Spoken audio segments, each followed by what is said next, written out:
Muy buenos días o muy buenas tardes, dependiendo del lugar en el que ustedes se encuentren. Les doy la bienvenida a todas las personas que se conectan hoy al segundo día del segundo Congreso de la Red Latinoamericana de Seguridad Incluyente y Sostenible, Desafíos de la Seguridad en Tiempos de Crisis Múltiples. Un evento organizado por la Fundación Friedrich Ebert en alianza con Foreign Affairs, el diario El Espectador y Es Global. Como les decía ayer, yo soy Isaac Morales y los estaré acompañando en cada uno de los espacios de este congreso. Estamos transmitiendo a través de Facebook Live en las cuentas de nuestros aliados, principalmente de FESCOL, de la Red Latinoamericana de Seguridad Incluyente y Sostenible, de Foreign Affairs Latinoamérica y de Es Global, en todas sus cuentas de Facebook. A quienes nos acompañan en nuestra sala de Zoom, quisiera recordarles y reiterarles que contamos con la opción de traducción simultánea a inglés o portugués, activándola con el botón que se encuentra ubicado en la parte inferior derecha de la barra de opciones de Zoom. Tienen que activar esta opción para poder escucharlo en el idioma en que lo quieran escuchar. Quisiera también recordarles que pueden hacer todas sus preguntas y comentarios a través del chat de esta sala de Zoom o en la caja de comentarios en Facebook. También pueden utilizar el hashtag que estamos usando en este congreso, que es hashtag segundo, el número 2 en romano, Congreso FES Seguridad. Bueno, para empezar, quisiera darle la palabra y la bienvenida a Cristina Birke Daniels, quien nos dará un saludo de bienvenida. Ella es la directora del proyecto de la Red Latinoamericana de Seguridad de la FES y además es representante de la FES en Colombia. Cristina, muy buenos días. Muchísimas gracias, Isaac. Buenos días, damas y caballeros, queridos participantes del Congreso. Primeramente, muchísimas gracias también a los aliados y los integrantes de la red que hicieron posible el evento y gracias a los traductoras, a los equipos técnicos. En nombre de la Red de Seguridad Incluyente y Sostenible, le doy una cordial bienvenida a este segundo día de nuestro segundo congreso. Aprovechamos de la virtualidad saludando a participantes y panelistas de muchos países y continentes, aunque nos hacen falta mucho y ojalá nos volveríamos a ver el año entrante. En el panel del día de hoy tenemos 5 panelistas que son entre los expertos y expertas del ámbito político y académico más destacados de este tema en la región, y una moderadora fantástica que hace décadas ha trabajado el tema con excelencia. Estoy convencida que tanto que empezábamos con un día ayer inspirador y brillante, vamos a seguir teniendo muchísimos insumos, ideas, discusiones y a profundizar nuestro conocimiento sobre esta temática que cada día nos parece de más relevancia en América Latina y el mundo. Muchísimas gracias. Cristina, muchísimas gracias y como lo decía Cristina, el día de ayer fue una jornada bastante fructífera.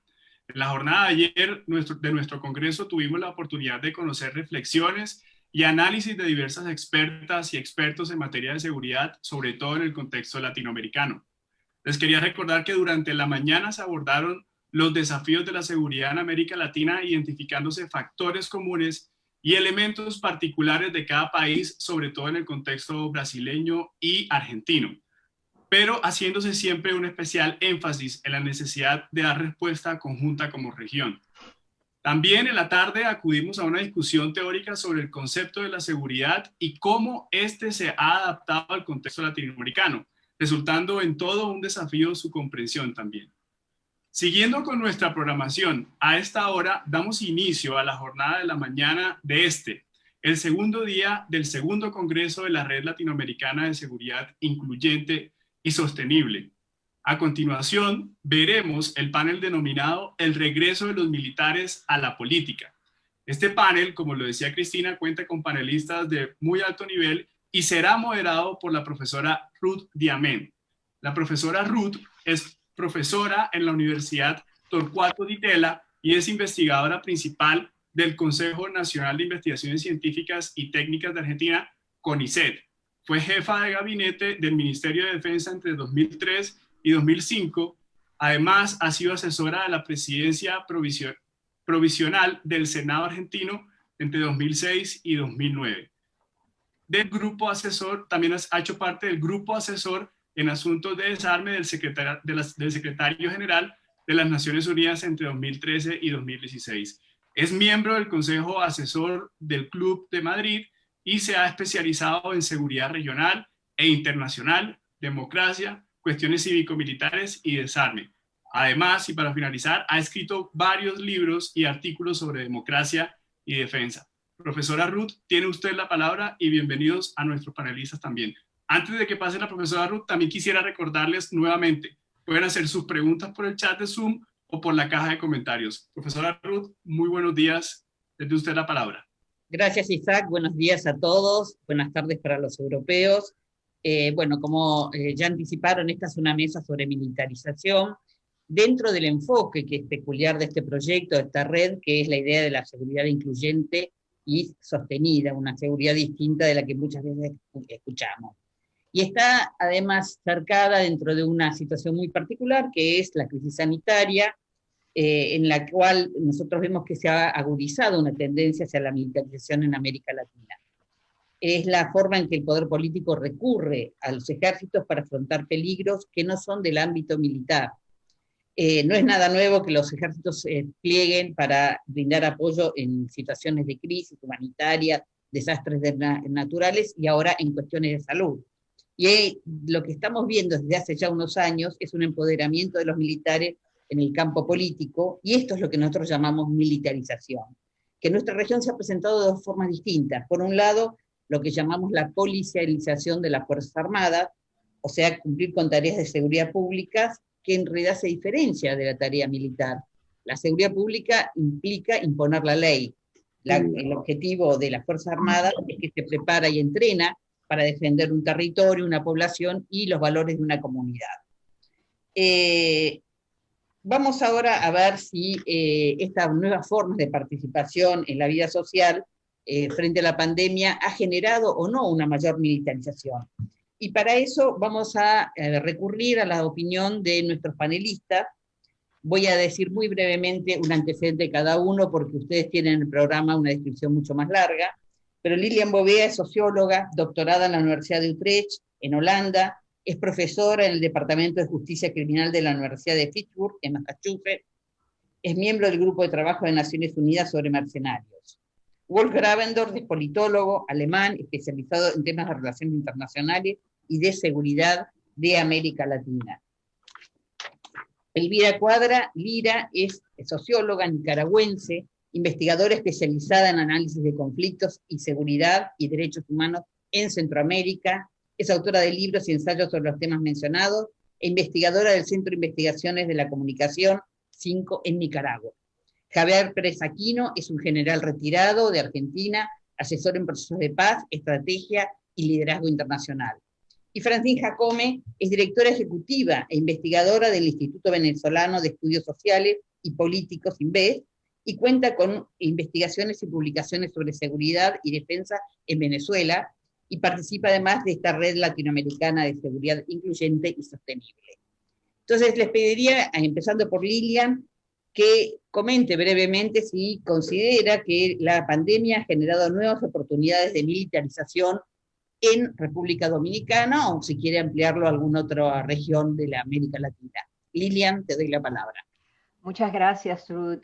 Y antes de empezar, quisiera agradecer muchísimo a la FES y a las organizaciones que están colaborando con la FES por este fabuloso congreso, segundo congreso que están montando. Creo que eso avanza mucho la agenda de seguridad en la región y más allá de la región. Y sobre todo también a nuestra moderadora Ruth, que ha hecho un gran esfuerzo y ha sido realmente un placer trabajar con una colega de tantos años, además una amiga muy cercana. Respecto a tu pregunta, Ruth, absolutamente. La pandemia, desde mi perspectiva, habría que verla como un espéculo y a la vez como un vector. Lo primero supone una mirada disectiva a las capacidades estatales, a las condiciones estructurales de desigualdad social, las cuales se han agudizado en ese contexto, y a las relaciones de poder que se han polarizado en contextos institucionales que ya estaban precarizados por la corrupción y la ineficiencia. Lo segundo, refiriéndome a la vectorización de la pandemia, implica entender los procesos de securitización, de militarización y de pluralización de la seguridad en una nueva arena de incursión que en el caso de esta y otras pandemias se sintetiza en la bioseguridad, ¿no? La cual en términos realistas propició en primer lugar un nuevo espacio privilegiado de accionar militar en una vertiente política instrumentalizante, y en segundo lugar un replanteamiento de las políticas públicas y el desplazamiento de los actores que la ejecutan. Mi propuesta, perdón. Pensé que habías terminado. No, mi propuesta es que frente a esta tendencia se requiere generar una aproximación crítica a la administración de las crisis sanitarias de salud y de servicios públicos. Yo solamente quiero decir cuáles fueron los efectos de esta vectorización. Los contextos demarcan las posibilidades. Y en República Dominicana el auge de la pandemia coincidió con las elecciones presidenciales y el partido en el poder la convirtió en una punta de lanza para limitar el accionar del partido opositor, controlar la movilización de sus bases mientras acaparaba el espacio de proselitismo en su beneficio.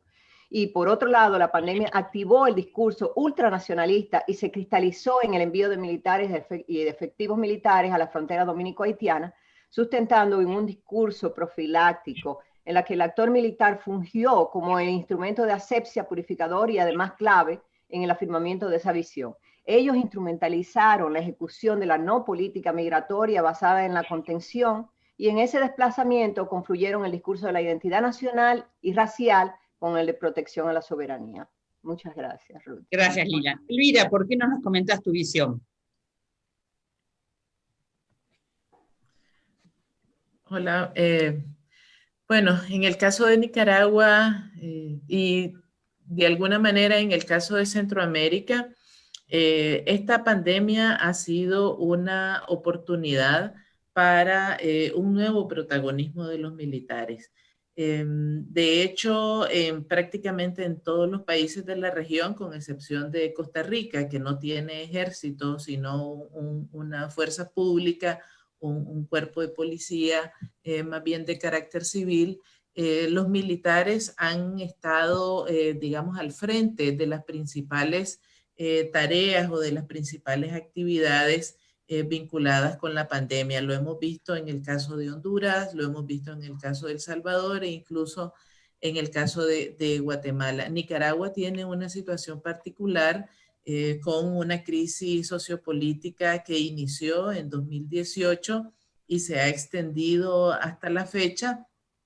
En ese contexto, los militares han tenido un papel muy importante, primero de respaldo al régimen político de Daniel Ortega en el contexto de la crisis, pero también en este contexto de la pandemia, aunque el gobierno de Ortega decidió no enfrentar la pandemia en Nicaragua con las medidas de prevención que empleó el resto del mundo, sino que decidió hacerlo de una manera diferente, sin tomar ninguna medida de prevención, ni implementar cuarentenas o restricciones en la movilidad de las personas. El ejército, a diferencia del gobierno, ha seguido una línea un poco diferente, comenzó a tomar medidas de prevención a lo interno de la institución desde enero de este año, desde muy temprano, desde las primeras alertas, al menos eso es lo que reportan ellos oficialmente, y luego a partir de mayo o más o menos junio comenzó a realizar una serie de actividades más de carácter público, dirigida a realizar tareas de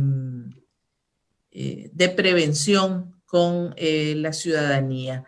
En el contexto de un gobierno sin política de prevención, estas acciones realmente lo que tienen es un impacto muy aislado y responden sobre todo a una estrategia o una manera de recomponer la imagen del ejército que se ha visto sumamente deslegitimada en el contexto de la crisis sociopolítica. Gracias.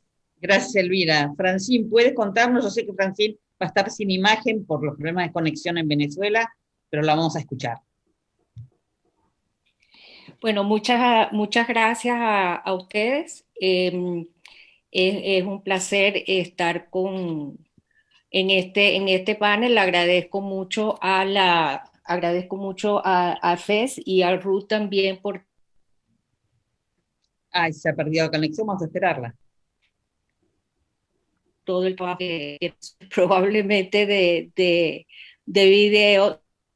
Es posible que me escuchen entrecortado, que la conexión se vaya a veces, pero bueno, ya eso está fuera de mis manos. Con respecto a la pregunta, yo creo que más que una oportunidad de militarización del país, ante el COVID-19, más bien la respuesta ha sido política y militar, con un predominio de la militarización. O sea, esto simplemente ha ampliado aún más el proceso de militarización del país y no se ha tenido ese enfoque de políticas públicas de salud. Yo creo que esa profundización de la militarización y el manejo de la pandemia lo podemos ver en los últimos meses con dos indicadores fundamentales. En primer lugar, la política de confinamiento ha estado en manos de los servicios de seguridad del Estado. Vamos a esperar un minuto. Y ha tomado una política represiva y esto significa que hay, y esto también ha llevado a una activa participación de la milicia bolivariana.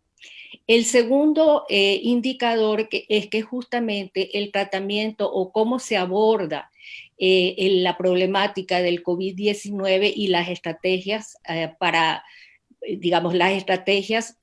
tratar con esta pandemia se hacen justamente a partir de una perspectiva militar. Se ha creado una institucionalidad que nada más con el lenguaje nos muestra, por ejemplo, la Operación Escudo Bolivariano 3 de Salud Segura, totalmente bajo el mando militar. Inclusive aquí debo señalar que las pruebas que se hacen de COVID en el interior del país tienen que traerse a Caracas y esto tiene que estar autorizado por los militares. Y también, como señalaba Lilian, aquí también se ha dado el caso que en junio, a finales de junio, se decretaron zonas de defensa integral temporales en los estados fronterizos de Zulia y Táchira. Y estas zonas de defensa integral es un área geográfica para coordinar acciones de seguridad bajo el comando de un jefe militar. Y termino señalando que también un problema fundamental en este caso es la utilización de grupos armados irregulares para el control de las diferentes poblaciones, especialmente en función del confinamiento, tanto en sectores populares urbanos como en áreas rurales. Gracias, Francine. Quería comentarles que las 3 expositoras han hecho unos papers que están ya en la página de la FES de Colombia, en la Red de Seguridad Incluyente y Sostenida, y que son expresiones mucho más articuladas de lo que estamos comentando más brevemente aquí. Le quería, también Lisa Sánchez ha escrito uno de los documentos sobre, aunque no está en este panel, sobre el caso de México, y creo que vale la pena mirar estos documentos. Y ahora le quería preguntar a Javier su reacción frente a lo que ha escuchado y si él de alguna manera cree que son visiones sesgadas o le parece que en realidad está representando una realidad en América Latina. Bueno, muchísimas gracias Ruth, muchísimas gracias a FES y a todas las organizaciones. Y la verdad que un honor ser parte con este nivel de panelistas y académicos, la verdad es realmente un gusto. Bueno, gracias por permitirme tal vez dar una visión diferente. La verdad que cuando yo leía, cuando se decía el regreso de los militares a la política y militarización, la verdad que no llegaba a entender a qué se refería. Tal vez, y gracias a Dios puedo decir que en la Argentina, y permítanme hablar por la Argentina nada más por ahora, tenemos ya casi 50 años de democracia Y les puedo asegurar que en el país las Fuerzas Armadas están totalmente integradas al sistema democrático y subordinadas al poder político, y no hay ningún riesgo de que esto cambie. En el caso, voy puntualmente ahora a la pregunta. En Argentina, la pandemia obligó, bueno, a un despliegue de los más grandes despliegues que ha tenido las Fuerzas Armadas en las últimas décadas, apoyando desde el punto de vista sanitario, de salud, de apoyo a la comunidad con comida, transportes y distintos aspectos logísticos. Pero creo que justamente me preguntaba, ¿no? Si esto realmente afectaba en algún sentido a la democracia o a alguien. Y bueno, mi respuesta es que no, la verdad que al contrario, yo creo que es una forma de integrar, una forma de emplear unas capacidades del Estado, logrando una sinergia con el resto de las capacidades. Dejar de lado unas capacidades que son estatales. El Estado, el gobierno, tiene todas las herramientas y al contrario, yo me parecería, no usarlas sería grave. Me parecería que yo creo que al contrario, hasta la sociedad echaría, digamos, culparía a un gobierno si no emplea todas las fuerzas necesarias o capacidades necesarias del Estado para solucionar un tema tan grave, tan extremo como es el caso de esta pandemia. Me parece que no hubo ningún momento, ningún riesgo para nada en este sentido. Es mi visión y yo creo que justamente como dije, me parece que la sociedad apoyó y de hecho hasta hubo varias encuestas teniendo las Fuerzas Armadas un muy alto nivel de apoyo y creo que aumentó el nivel de apoyo justamente por ese contacto como que se sintió apoyado por las Fuerzas Armadas. Y repito, creo que, bueno, acá Ruth, que conoce también del tema, podrá decirlo, dar su opinión, creo que la sociedad fue muy aceptado esto. Y creo que el ejército en ningún momento pensó a las Fuerzas Armadas en algo politizado, para nada, en lo más mínimo. Gracias Javier. Wolf, ahora nos gustaría escuchar un poco tus impresiones respecto a estos comentarios que se han realizado. Bueno, obviamente muy buenas tardes o buenos días en el caso de América Latina y muchas gracias a la FUES por un esfuerzo muy importante que están haciendo en ese congreso. Yo no puedo hablar sobre mi país, pero yo estoy muy consciente de la sensibilidad alta en las sociedades latinoamericanas de temas de militares. Por el otro lado, yo creo que en ningún caso sería tan importante el ejercicio de todas las posibilidades militares como el caso de pandemia. En todo el mundo, los únicos que pueden realmente en casos de emergencia actuar y están preparados para esto son los militares. Y obviamente eso es una emergencia muy grande, una emergencia que va a tener impactos a muchos años en todas las sociedades. En ese contexto, especialmente, es un problema en que necesitamos pensar qué va a pasar después. Porque obviamente los militares en algunos países más, en otros países menos, tienen un efecto muy importante positivo para la población, porque la población nota que los militares no solo hacen ejercicios y grandes palabras, pero están en la calle apoyando el proceso de transporte de medicamentos, apoyando también el control de la gente que no creen en el coronavirus y están haciendo problemas en la calle. Todo eso yo veo necesario, ni positivo ni negativo, pero a largo plazo es una nueva misión interna de las Fuerzas Armadas.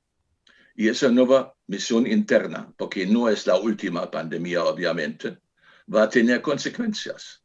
Consecuencias también en temas de presupuesto y también consecuencias en qué manera se pueden establecer una doctrina de seguridad de salud pública. Yo creo que en muchos países se van a necesitar eso mucho. Hay ejemplos en Asia que ven claramente cuáles son los efectos de ese tipo de doctrinas. Pero yo quiero insistir en un punto que es muy obvio en América Latina y no solo allá en los últimos meses, que muchos gobiernos democráticamente electos están muy débiles. No están reaccionando suficientemente bien frente a la pandemia y necesitan e inclusivamente a veces están usando las Fuerzas Armadas, los militares, para garantizar por lo menos un mínimo de gobernabilidad que los gobiernos civiles no están capaces de garantizar. No es por casualidad que en muchas intervenciones presidenciales en la televisión siempre aparecen atrás los altos cargos militares. Eso implica la falta de legitimidad de muchos países, gobiernos electos, cuando se necesitan enfrentar una crisis, porque son gobiernos no acostumbrados de preparar crisis esenciales en el país. Y yo creo que eso debe ser una lección muy importante al futuro, que los gobiernos electos están preparándose para muchas crisis en el campo del clima y todo eso, y están hablando antes, preventivamente, con la policía y con los militares, cómo se pueden y necesitan reaccionar. Gracias, Wolf. Le voy a preguntar ahora, hay un poco de ruido, no sé si para todos. Una segunda pregunta que teníamos pensada, y voy a empezar por Francine. Si tuviera que señalar un factor que impacta en la militarización y su impunidad, ¿cuál factor destacaría? Pero también quiero comentar que me dejó bastante impresionada esta idea de que el confinamiento, en el caso de Venezuela, ha estado en manos de la seguridad del Estado. Francine, ¿te gustaría hacer algún comentario? Perfecto.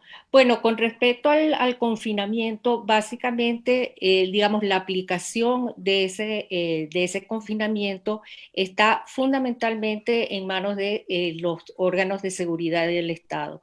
Creo que en el caso venezolano, con respecto a esto, también ha existido una falta por parte del gobierno, una falta de una concientización sobre la necesidad del confinamiento y de las distintas medidas que se deben aplicar. O sea, por eso dije que ha habido más una visión militar para el control del COVID-19 que una visión desde el sector público.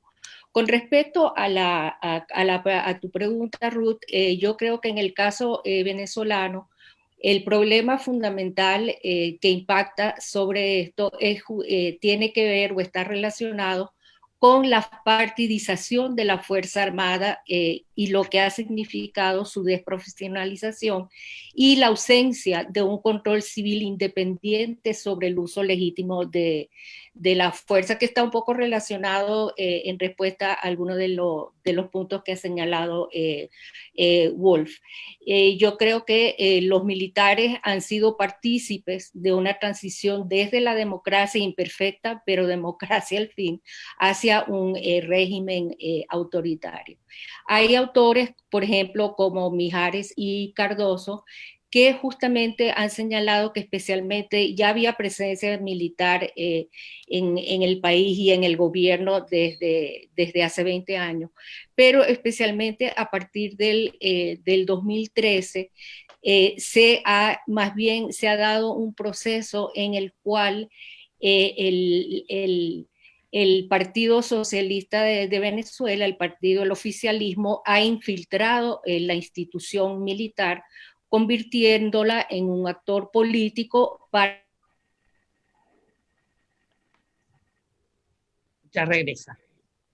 Para el apoyo bastante difícil, porque hay una especie de cooptación de los militares para un proyecto político. Por eso se habla de una hegemonía político-militar. Gracias, Francine. Elvira, te voy a pedir también que conteste esta segunda pregunta, pero además me gustaría por ahí que agregaras algo, porque de tu presentación me dio la idea de que lo que ha pasado con el COVID es que se ha incrementado la autonomía militar. ¿Es así, Elvira? Sí, efectivamente. En Nicaragua el ejército tiene una autonomía y una independencia política e institucional bastante alta desde hace mucho tiempo. Esto se ha reforzado sobre todo desde el 2007 hasta la fecha, con el gobierno de Daniel Ortega, que construyó digamos, con con la jefatura del ejército una alianza política, pero también una alianza económica muy cercana. Eso se ha mantenido hasta el día de hoy y ellos tienen un espacio, un margen bastante amplio para tomar sus propias decisiones. Lo mencionaba, por ejemplo, en el caso del comentario anterior, cuando decía de que el ejército, a diferencia de lo que el gobierno o la presidencia dispuso para el resto de las instituciones públicas, comenzó a tomar medidas de prevención desde muy temprano. Y eso ellos lo anunciaron en sus propios medios, en sus notas de prensa, e incluso hicieron videos llamando a la población a tomar medidas de prevención, mientras por otro lado el gobierno promovía actividades que significaban aglomeraciones de personas, actos públicos, etcétera, ¿verdad? Entonces, esa es una autonomía bastante relativa, relativa en el sentido de bastante alta. No se salen del marco o del contexto político que ha dispuesto el gobierno, ¿verdad? Pero sí tienen la libertad de decidir sobre sus propias actividades y sus propias acciones. El ejército realmente no ha tenido una presencia fuerte en el contexto de la pandemia, no solo porque el gobierno ha dispuesto en términos generales no tomar medidas de prevención, sino también porque ellos están cuidando mucho no aparecer de manera muy visible en actividades públicas frente a la ciudadanía. Gracias, Elvira. Lilian, te voy a pedir también que comentes sobre los factores que más impactan en la militarización, pero también me gustaría que por ahí ampliaras un poco algo que dijiste que me pareció muy interesante, que se está en Dominicana en contextos institucionales precarizados. Y que claro, es un poco qué es lo que quieres decir con eso. Sí, claro, por supuesto. Y va muy de la mano con lo que sería mi identificación, más que de actores, de procesos y de agencias. Lo que yo creo es que los vacíos políticos que producen los presidencialismos y los populismos renovados, que se generan a partir precisamente de diversas formas de deslegitimación y legitimación de opciones, para mí eso es uno de los factores fundamentales, más que actores per se. Esto así porque de la misma manera que no hay espacios ingobernados, ya que suelen ser ocupados o llenados por actores políticos oportunistas, los presidencialismos y populismos van de la mano con las lógicas militarizantes, porque dan un carácter absolutamente personalista al uso del poder, se sustentan en culturas clientelares y de lealtades, establecen arreglos al margen de los consensos institucionales, validan procesos sustitutivos y desinstitucionalizantes que fomentan autoritarismos en el marco de las democracias, lo que yo llamo en mi trabajo democracias híbridas. Entonces, para mí ese es, digamos, el actor, si se quiere, institucional más crítico, y a eso también se debe la precarización. O sea, hemos pasado de un proceso, digamos, de democracias que, como tú bien has definido en otros momentos, no fueron consolidadas de acuerdo al modelo europeo, al modelo de los países occidentales, hacia democracias cada vez más que arrastran elementos de autoritarismo, elementos de populismo, elementos de personalismo. Yo creo que ese es uno de los factores fundamentales. Gracias, Lilian. Javier, bueno, tu explicación en realidad da a entender de que no hay un factor que impacta en la militarización, pero entonces te preguntaría frente a esta pregunta, si vos ves que en Argentina toda la participación militar está encuadrada dentro de una normativa vigente, o si ha habido acciones, tanto puedes comentar sobre Argentina o sobre otro país si tenés también interés, acciones que de alguna manera superan o van fuera de los límites de lo que es la normativa vigente. Sí, en la Argentina yo creo que no, yo creo que está todo en base a las normativas, a las leyes vigentes.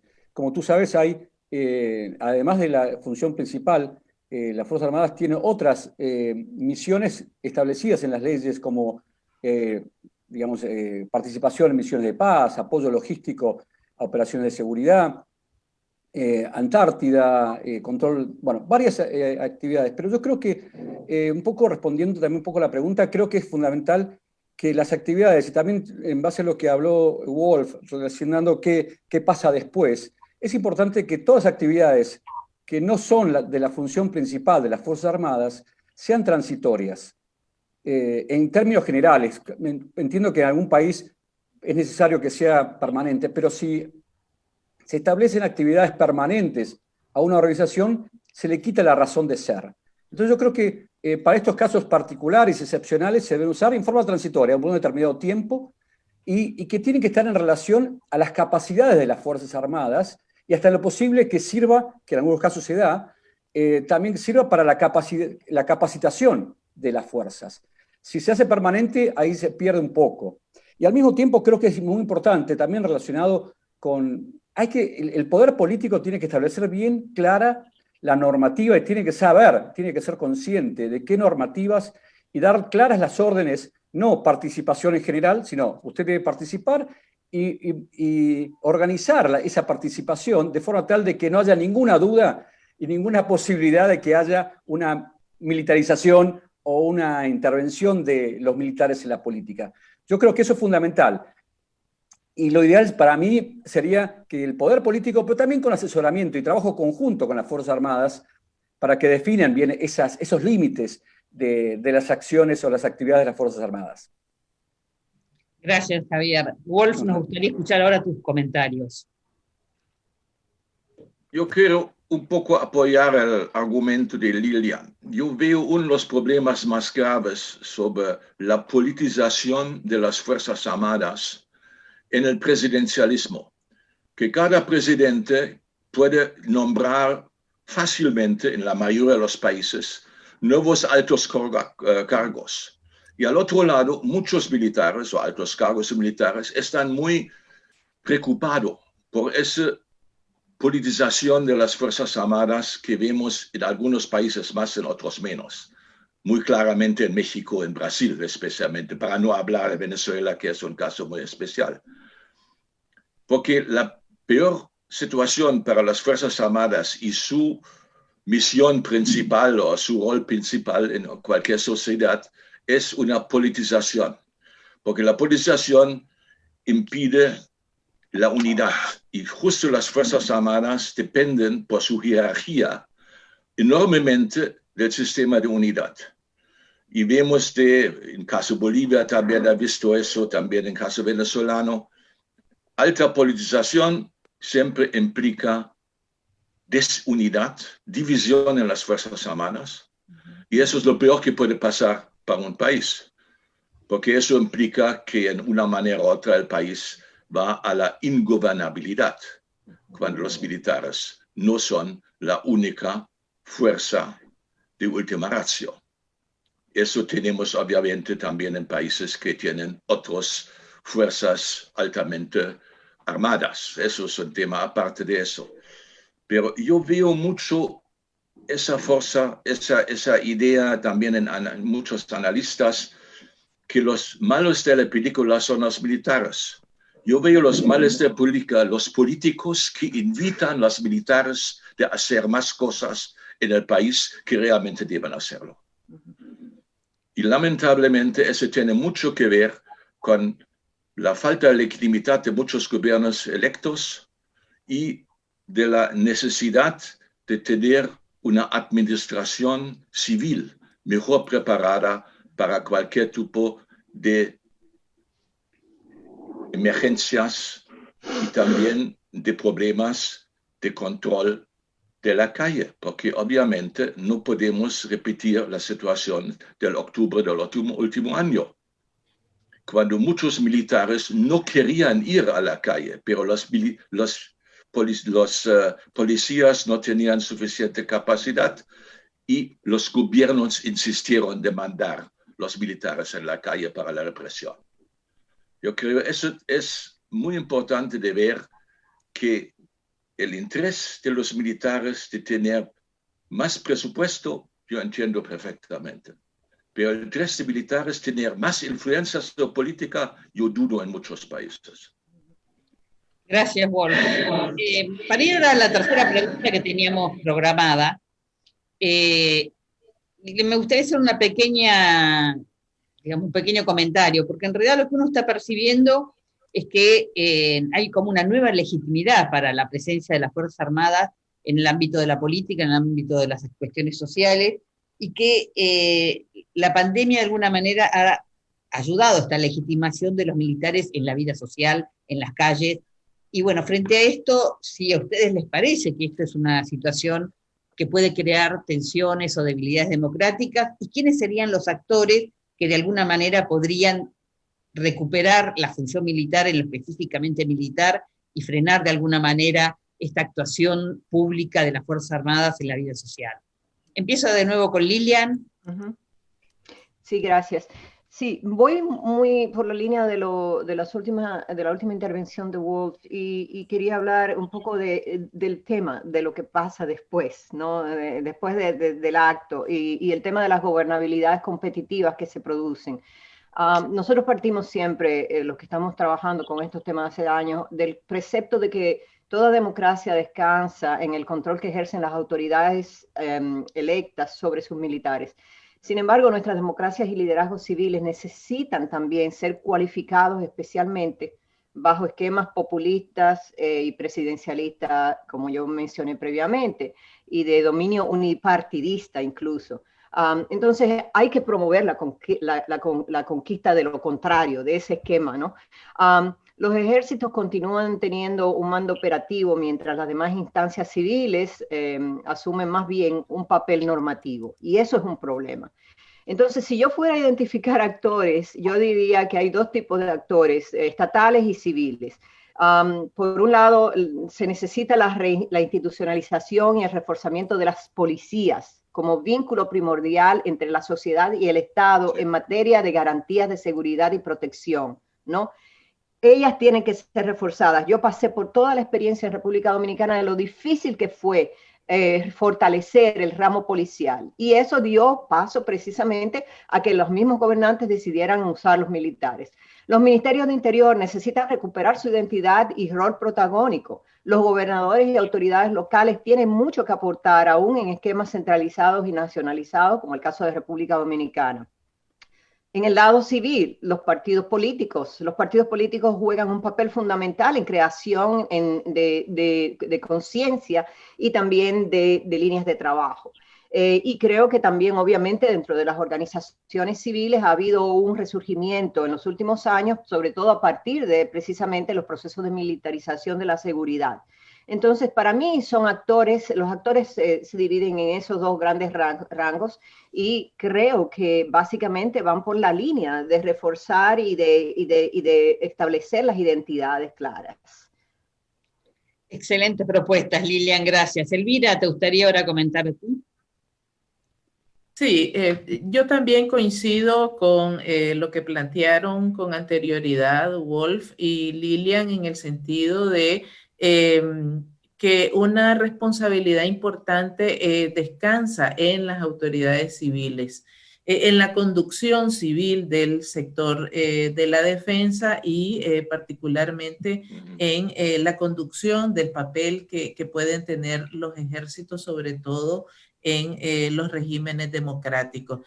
Centroamérica es un ejemplo de eso, ¿verdad? Todos los países de la región son un ejemplo de eso, incluido Costa Rica, pero en el sentido contrario, porque, digamos, se destaca el papel de la Fuerza Armada en el contexto de la pandemia para desarrollar o ejecutar una serie de tareas de prevención o de, digamos, de control durante la pandemia, pero Costa Rica no tiene ejército y no ha necesitado implementar ninguna clase de medida que tenga características, digamos, restrictivas o similares a las que se han ejecutado en el resto de Centroamérica o en América Latina, ¿verdad? Entonces, ese es un ejemplo bien diferente de cómo en un contexto democrático este tipo de situaciones de emergencia y de pandemia pueden ser manejados de una manera diferente. Yo creo que vale la pena analizar. Y allí es donde juega un papel crucial la conducción civil y, digamos, la fortaleza democrática que puede tener un Estado para este tipo de momentos, ¿verdad? Otros países de la región centroamericana son un ejemplo exactamente de lo contrario, porque se ha aprovechado precisamente la pandemia para reforzar la conducción autoritaria de los estados y de la situación en general. Ahí me quedo con el comentario por ahora. Excelente el comentario, Elvira, gracias. Francina, aunque sabemos que la situación en Venezuela es particular, también nos gustaría ver un poco cómo son tus evaluaciones y propuestas. Ojalá. Creo que lo que ha señalado Elvira y Lilian también con respecto a la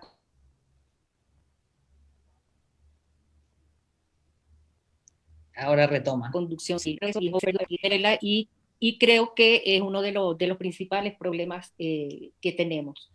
Y por eso, justamente también, y por el uso que se le ha dado a los militares, en respuesta a tu pregunta, los militares aquí en Venezuela anteriormente eran una de las instituciones con mayor reconocimiento, con mayor aprobación en la población, y hoy uno mira las distintas encuestas y generalmente están en el último o penúltimo lugar, o sea, no hay legitimidad. Y relacionado con lo anterior y con lo que se ha señalado con el manejo de la pandemia, yo creo que el problema es justamente que aquí esta actuación militar no es transitoria, no tiene límites, y yo creo que más bien se va a profundizar en los próximos meses.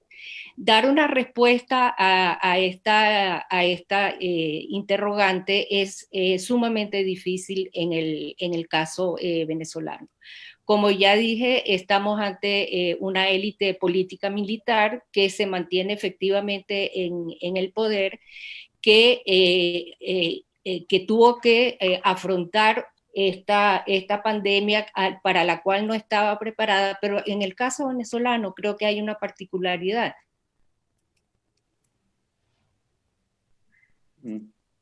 Ya retoma. Que hace una sanitaria compleja.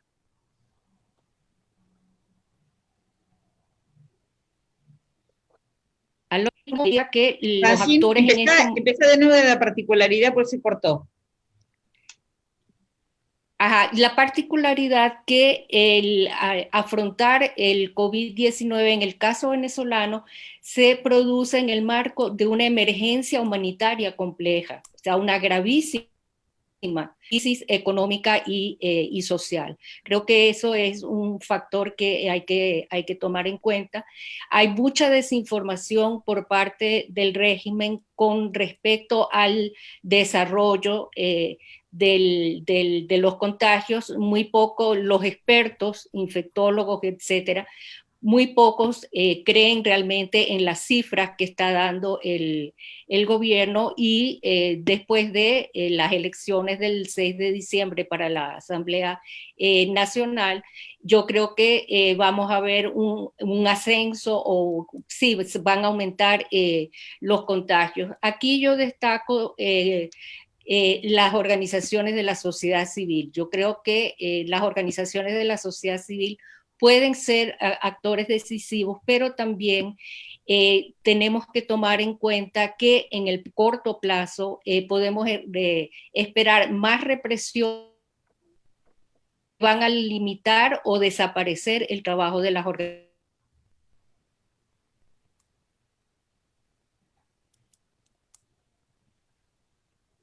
Está tardando un poquito más. Francine. Es que no escuché lo que... No, es que quedó cortado, así que no importa, seguí como puedas. No, ya yo había terminado. Bueno, gracias, Francine. Y ahora, Wolf, te pediría a vos que digas un poco cuál es tu visión de la posibilidad de que otros actores de alguna manera suman tareas que frenen la militarización, o cómo ves a la sociedad civil. Yo tengo dudas sobre la sociedad civil, porque la sociedad civil tiene mucha competencia en temas de medio ambiente, democratización, derechos humanos y todo eso. Pero casi en ningún país la sociedad civil tiene realmente buena competencia en temas de seguridad. Eso yo creo es lo mismo con los partidos políticos. En las democracias yo creo lo importante es que los partidos políticos tienen expertos que obviamente están en el Parlamento haciendo trabajo en los diferentes comités de seguridad interior, que pueden realmente evaluar y criticar y controlar la acción de las fuerzas públicas. Hasta ahora, en la mayoría de las democracias no existen esos políticos, y por eso es tan importante la educación de los miembros de partidos políticos, igualmente que los miembros de las Fuerzas Armadas, para entender los diferentes roles que tienen en la sociedad. Los militares necesitan entender mejor cuál es su rol de última instancia frente al desorden y al mismo tiempo el control del lado civil. Pero los civiles necesitan obviamente entender mucho mejor que no pueden usar los militares siempre cuando ellos mismos no tienen más respuestas a los problemas del día. Y yo creo en esa situación estamos, ¿no? Que una parte no entiende perfectamente la otra, y como vemos casi muy claramente en el caso de Venezuela como el caso de México ahora también, nada peor que una politización de las Fuerzas Armadas, porque eso ya es el fin de cualquier tipo de régimen democrático. Gracias, Wolf.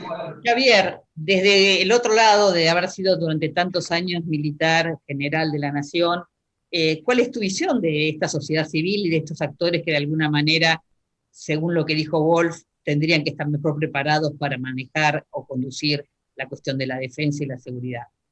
Sí, tengo un problema. Wolf me sacó todas las respuestas, prácticamente. No, realmente coincido mucho con Wolf. Y de hecho, yo creo que el poder político, ¿cuál es el actor que tiene más responsabilidad? Creo que ninguna duda la administración civil o el poder político. Pero no solamente para la toma de decisiones en el caso, por ejemplo, actual de la pandemia, sino porque las Fuerzas Armadas no son un ente autónomo. El poder político es el responsable de tener unas Fuerzas Armadas como quieran ellos. Es decir, una Fuerza Armada, bueno, las pueden idear, tiene capacidad para capacitar, para seleccionar, para modificar, absolutamente todo. Entonces, las Fuerzas Armadas son lo que el poder político quiere que sean, o debería ser así. No es, repito, no es algo autónomo.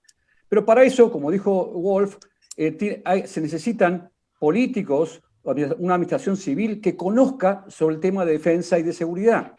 Y es muy importante capacitar. Y yo agregaría también que conozcan no solamente la parte académica o teórica de la parte de defensa y seguridad, sino también que conozcan a las Fuerzas Armadas.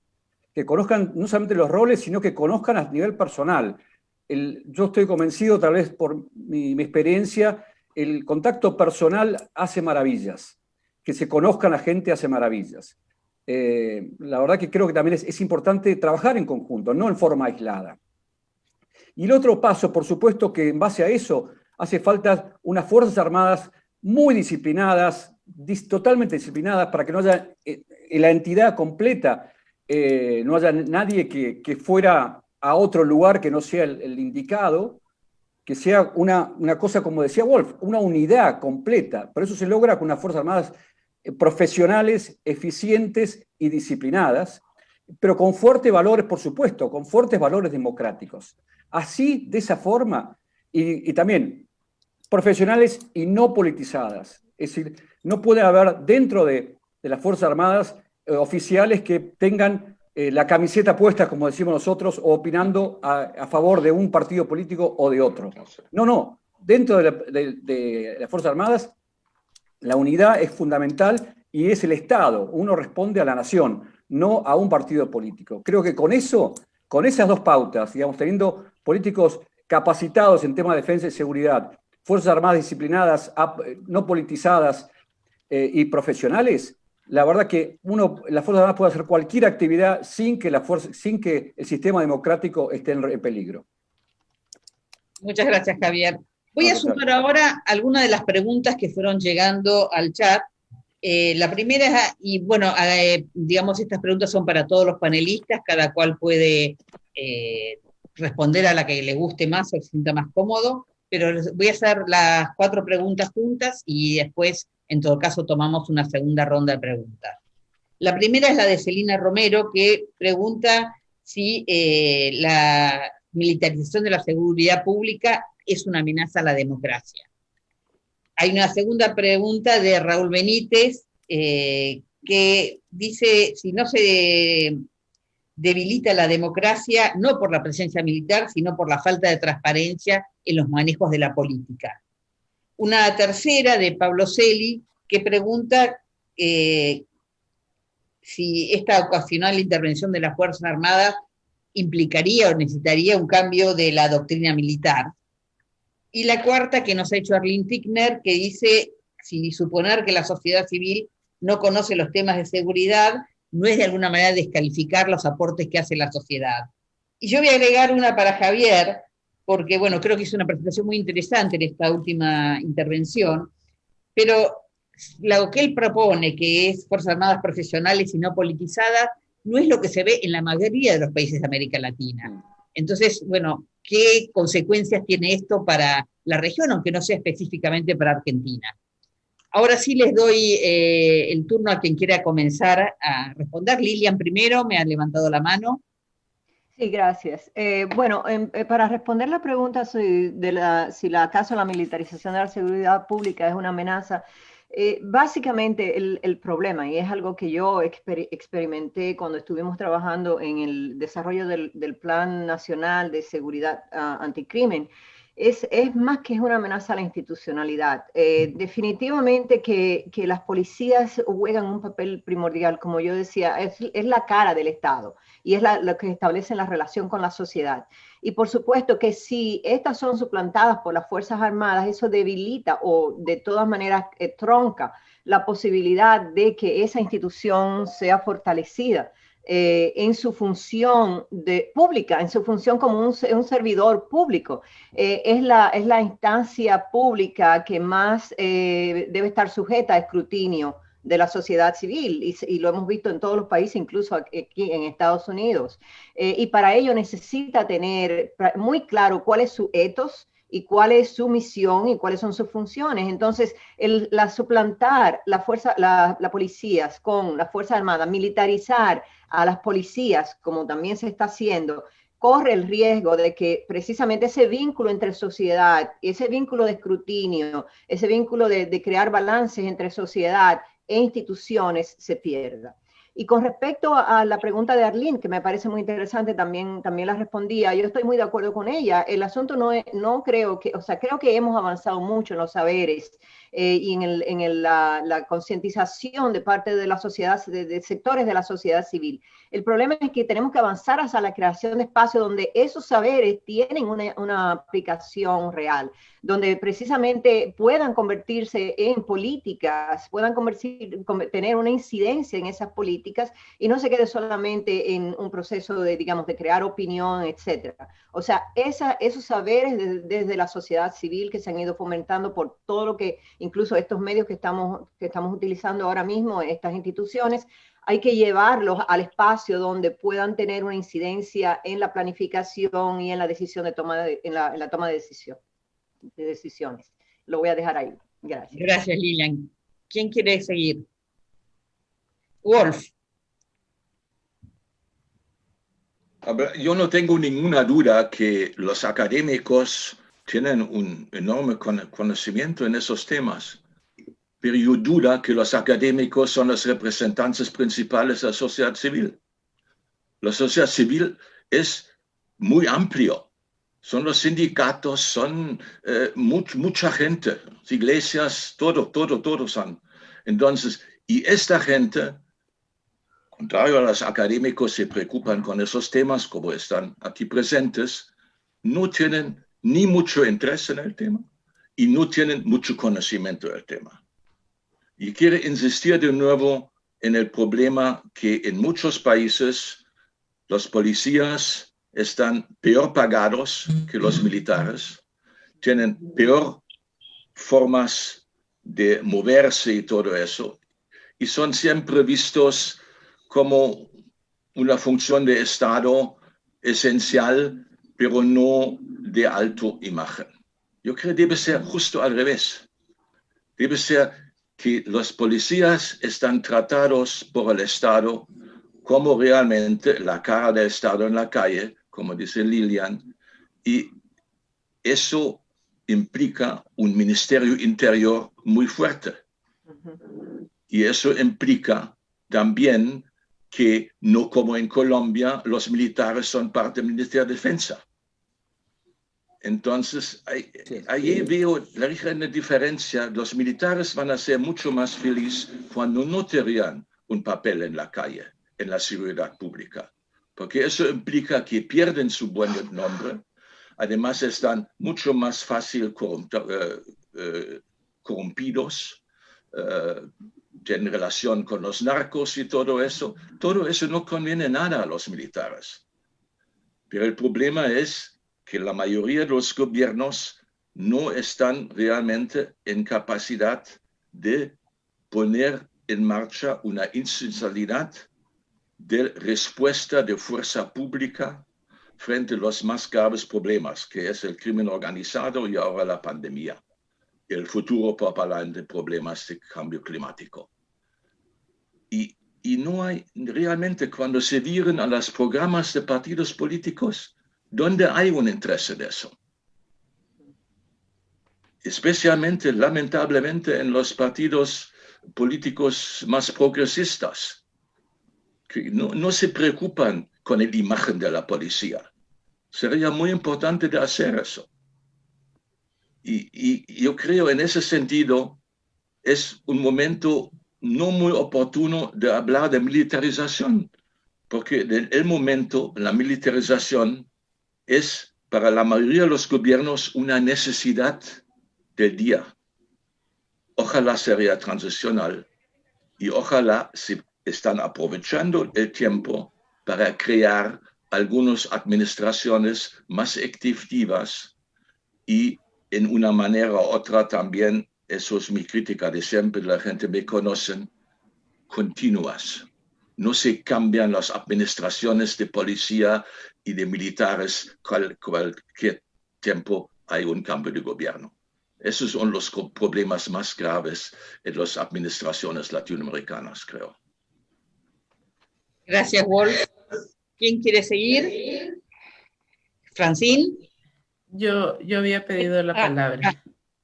Bueno, Elvira, perdón. Ya. Y después Francine. Okay. Perfecto. ¿Sigue Francine o sigo yo? No, Elvira. Yeah, ok. Bien. Bueno, creo que las 4 preguntas del panel están relacionadas con el comentario, o al menos con el punto principal del comentario anterior, que de nuevo devuelve una parte importante de esa responsabilidad a la conducción civil. Efectivamente, en el contexto de las democracias latinoamericanas, que son democracias débiles, que tienen una institucionalidad débil y que muchas de ellas todavía tienen una proclividad hacia los estilos autoritarios de gobernabilidad, obviamente las Fuerzas Armadas o los ejércitos siempre aparecen como actores de primera línea, particularmente en las situaciones de emergencia, porque son los que tienen esa institucionalidad más sólida, tienen más disciplina y pueden hacerse cargo o enfrentar este tipo de situaciones, además de que siempre representan un factor importante de respaldo político a las decisiones que se puedan tomar desde las autoridades civiles. Y frente a esa situación, obviamente la ciudadanía que demanda o que requiere protección, que necesita también respuestas efectivas a estas situaciones de emergencia, ven bien, entonces se construye una relación que refuerza, digamos, esa confianza y esa legitimidad. Pero que eso ocurra en este contexto no quiere necesariamente decir que sea bueno.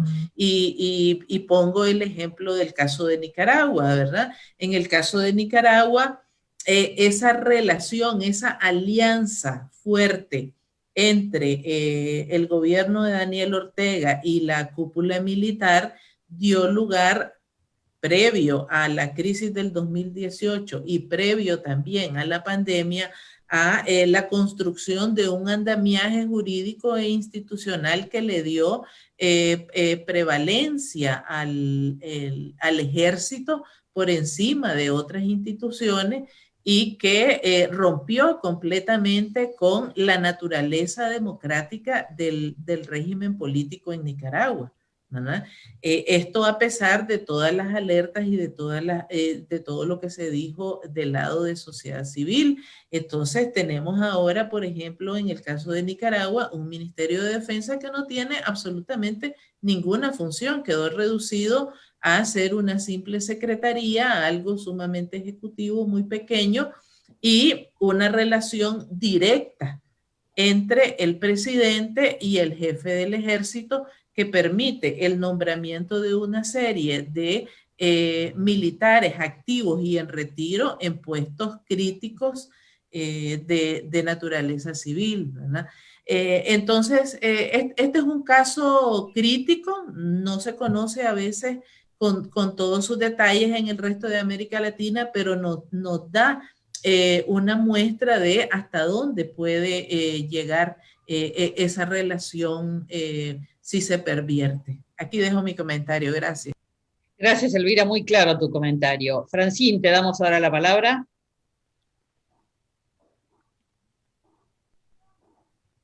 ¿Estás escuchando, Francine? Ajá, ahora sí, porque se fue. Me disculpan, de verdad.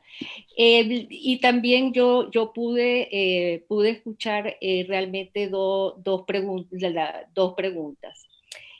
Con respecto a la militarización de la seguridad pública, yo creo que sí es una amenaza y eso lo vemos aquí en el caso venezolano. En el caso venezolano se produjo un proceso de reforma policial que realmente fue un proceso muy interesante, muy bien pensado, muy bien elaborado. Ya vuelve. Porque se empezó a utilizar a los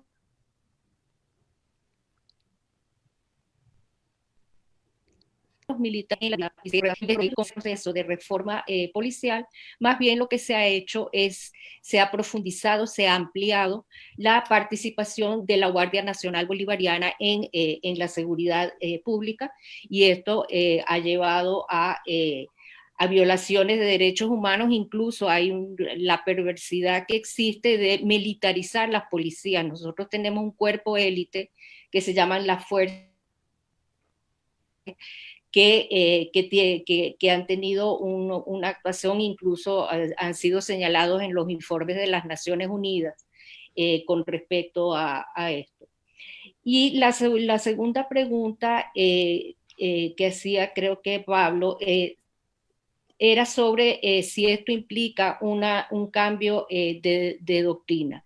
Yo creo que esto es fundamental en el caso venezolano porque inclusive en la Constitución se habla sobre la corresponsabilidad de los la defensa del país. Entonces yo creo que este es un factor fundamental que necesita ser discutido y que necesita ser cambiado por esa visión que se da de la relación cívico-militar para la defensa del país. Gracias, Francine. Javier, te dejo ahora con tus comentarios. Bueno, muchas gracias, Ruth. Primero, con respecto a la militarización de la seguridad, y creo que los que más interesados están en no participar en operaciones de seguridad interior son los militares. Lo digo por experiencia propia. Creo que, como dije antes, es importante que sea toda actividad fuera de la misión principal, sea transitoria y en casos extremos. En la Argentina existe una ley que las Fuerzas Armadas pueden actuar en operaciones de seguridad interior exclusivamente cuando son sobrepasadas las fuerzas de seguridad y ante situaciones extremas. Por supuesto, orden del presidente, estado de sitio, etc. Creo que eso es importante aclararlo y sí, evidentemente no debería ser así.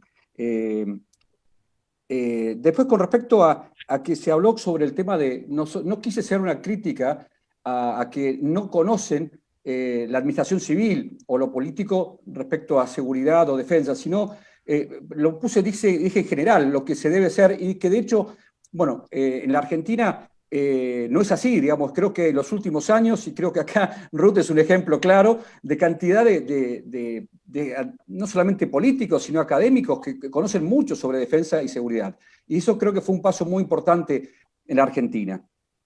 Después, creo que Wolf está asesorando al gobierno argentino porque las policías están mejor pagas que los militares, te cuento, Wolf. Pero bueno, ojalá sea igual, por lo menos, no debería ser igual. Pero bueno, y después un tema que creo que es importante a veces y hay que tener cuidado, es el tema de no aislar a las Fuerzas Armadas. Por eso yo siempre insisto en la integración, porque a veces hay prejuicios o se aísla o se piensa que un militar por tener un uniforme es de una determinada manera, yo creo, por eso digo que hay que conocer, hay que trabajar integrado en todas las actividades posibles. Eso me parece fundamental. Y no aislarlo, creo al contrario, es peligroso aislar a las Fuerzas Armadas porque hay como una suerte de autoprotección y eso sí es arriesgado, como hemos visto desgraciadamente en nuestra historia. Y por último, el tema de que ahí mencionaba el tema de los retiros, cuando hablaban, sí, yo creo que las Fuerzas Armadas, un militar en actividad no debe estar en puestos políticos. ¿Por qué? Porque estaría politizándose, estaría poniéndose en un papel de un partido político o de un gobierno determinado. Pero yo creo que no se hace, justamente por eso a veces prejuicios, no se hace empleo, no se usa a los retirados que ya no son parte de las Fuerzas Armadas en puestos que en muchos casos están mucho más capacitados que tal vez civiles, pero en puestos que realmente por la experiencia pueden ocuparlo, pero a veces por prejuicios no se los emplea. Y por último, contestando sí la pregunta de Ruth, ¿qué consecuencias? Bueno, una pregunta bastante difícil, Ruth. Yo creo que sí, yo creo que no debe pasar, no debe ser, y por supuesto que hay riesgo, especialmente si tenemos Fuerzas Armadas politizadas, el riesgo es que refuerzan o que fomente el autoritarismo, ¿no? o que fortalezca el militarismo. Creo que no debe ser así y está en manos del poder político que esto cambie, o que no sea así en el caso de que sea. Gracias. Gracias. Tenemos dos preguntas más o comentarios y voy a aprovechar además a decirles que como ya estamos cerrando en unos minutos más, al contestar estas preguntas, quienes quieran hacer un comentario, también aprovechen para hacer su última participación o comentario general, porque va a ser la última ronda de todos nosotros. Entonces, primero tenemos una pregunta de Claudio Alonso, un comentario de Claudio Alonso, son comentarios más que preguntas, que dice que frente a las pandemias y las catástrofes, la población no cuestiona a los políticos y solamente mira el rol de los militares. Y bueno, también a quien quiera de alguna manera responder le damos esta posibilidad. Después hay un comentario muy largo de Eduardo Larco que no puedo sintetizar, pero de alguna manera lo que le está diciendo es que los militares manejaron eficientemente la pandemia y que los militares son quienes protegen a la población, que no son vándalos, y tiene una crítica hacia los gobiernos. La pregunta la pueden leer, que es bastante más larga, en el chat.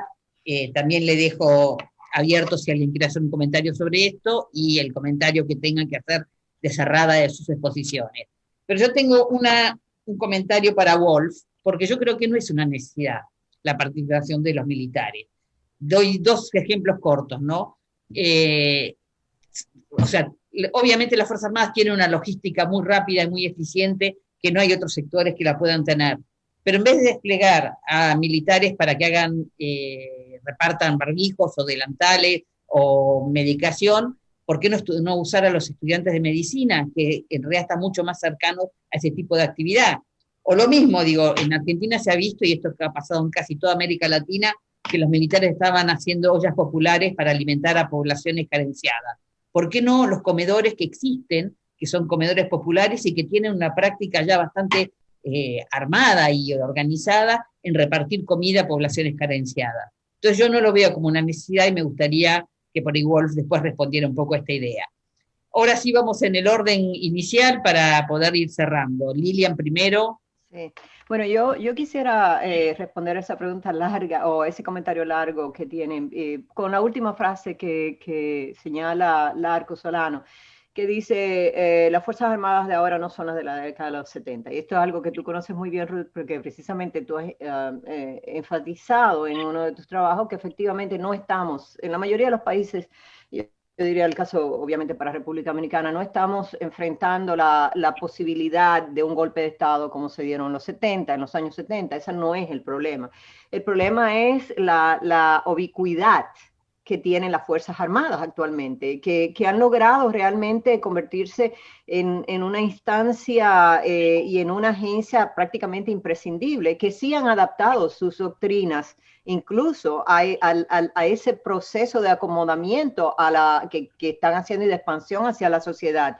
Se han hecho imprescindibles y hay que entender que nuestra idea de las Fuerzas Armadas como una entidad monolítica, una entidad, o sea, son una entidad corporativa que también tienen intereses económicos y tienen intereses sociales e intereses de poder y lo ejercen de diferentes maneras.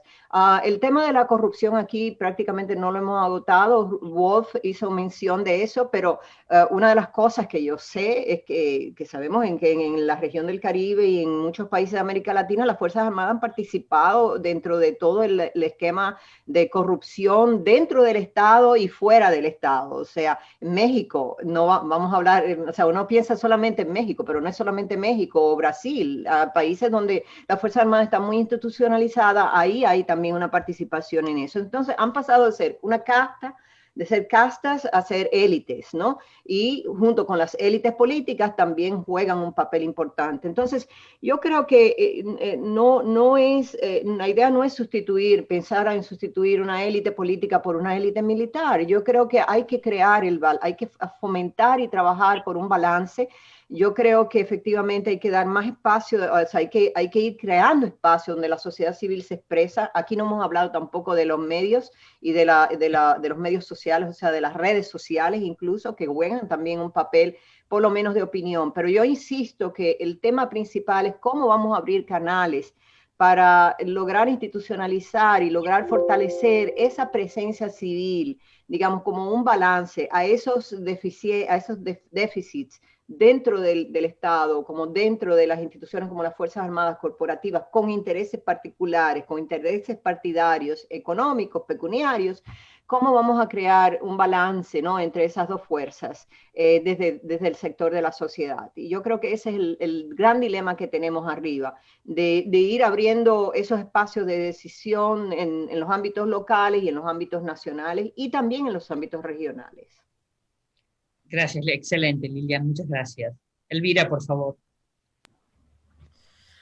Sí, Bueno, coincido con Lilian, digamos, en el punto central de su comentario. Efectivamente, las Fuerzas Armadas, los ejércitos, no son instituciones estáticas, son instituciones que cambian, que se van adaptando a los tiempos. Y aunque se hable de su naturaleza no deliberante y apartidista o no partidaria, ellos se mueven un poco al vaivén de la ola en de los procesos políticos, particularmente pues en América Latina, ¿verdad? Entonces, no podemos decir que no han cambiado, que no se han reconfigurado, y que no han encontrado las maneras de adaptarse, diría yo, a estos nuevos tiempos. Sin embargo, creo que todavía hay un reto muy importante que tiene que ver con las tensiones que acarreamos en términos de esos remanentes de autoritarismo que tenemos todavía en las sociedades latinoamericanas, particularmente en los estados, en los regímenes, en los sistemas políticos latinoamericanos, y estas nuevas demandas de democracia, de ampliación de derechos y de participación que tiene la gente. Entonces, hay un papel que pueden jugar ahí las Fuerzas Armadas. No es el mismo papel de antes, ¿verdad? Y no pueden, digamos, responder a estos retos de la misma manera en que se hacía en los regímenes militares dictatoriales de otras épocas. Creo que estos debates, por eso me parece fantástico que se realice regularmente un congreso como este, nos permite ir encontrando las pistas de cuál es el lugar, cuál es el papel de los ejércitos, de las Fuerzas Armadas, pero también cuál es la importancia de la conducción civil democrática del sector de la defensa. Yo nuevamente quiero agradecer la invitación a este congreso y me alegra mucho poder tener este intercambio con todos los colegas. Gracias. Gracias, Elvira. Yo había notado antes una frase tuya que me parece muy buena, cuando vos decías que se armó un andamiaje jurídico e institucional que le dio prevalencia al ejército. Realmente no había pensado sobre eso y me parece que es un punto muy fuerte y que hay que incorporar en nuestros trabajos. Francine, te toca ahora a ti. Perfecto, sí,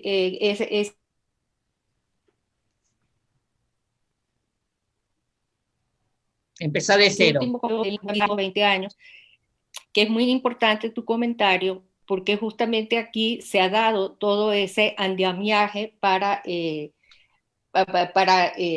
papel que juegan los militares hoy en día. Retomo lo que señaló Lilian con respecto a abrir los espacios de diálogo. Yo creo que eso es sumamente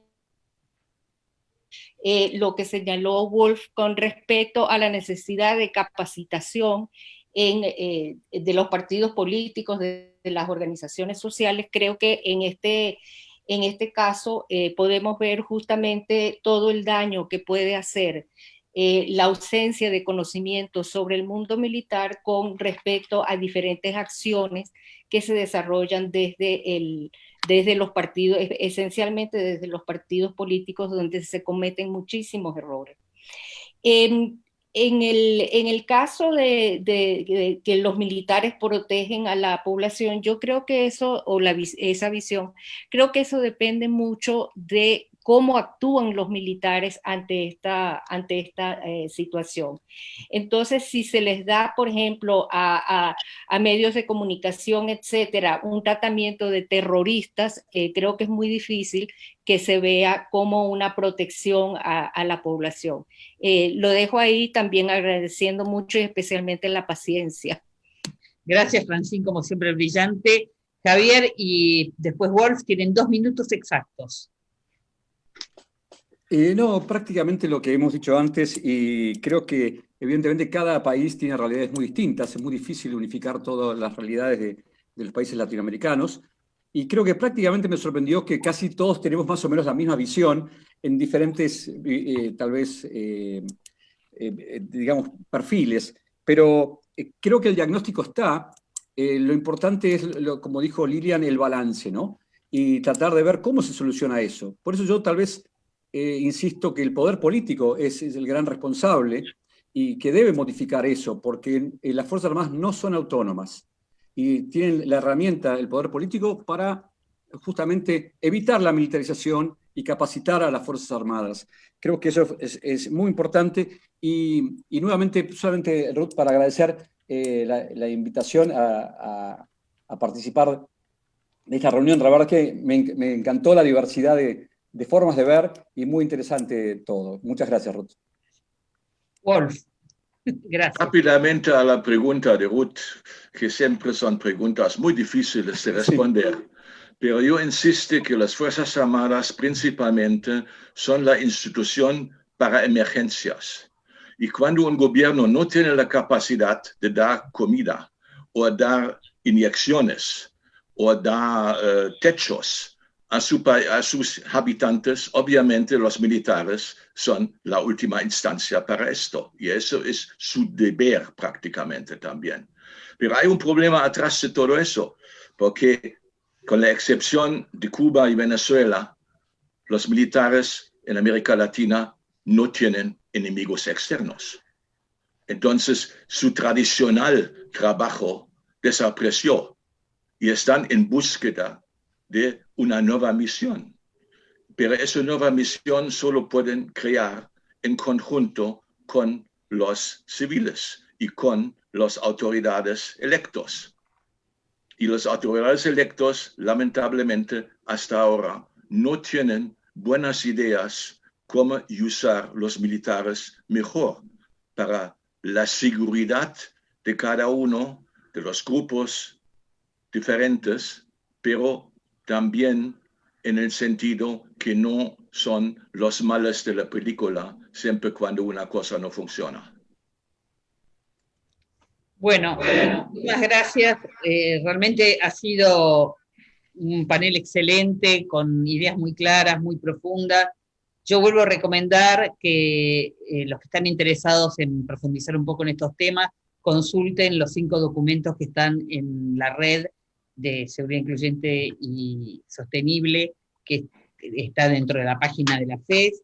Realmente son muy buenos trabajos y el panel ha sido para mí excelente. Estamos justamente a las 12:30 terminando en el horario que nos habían pedido, así que no me queda más que agradecerle su trabajo, su participación, sus buenas ideas y también a la FES por darnos esta oportunidad de debate.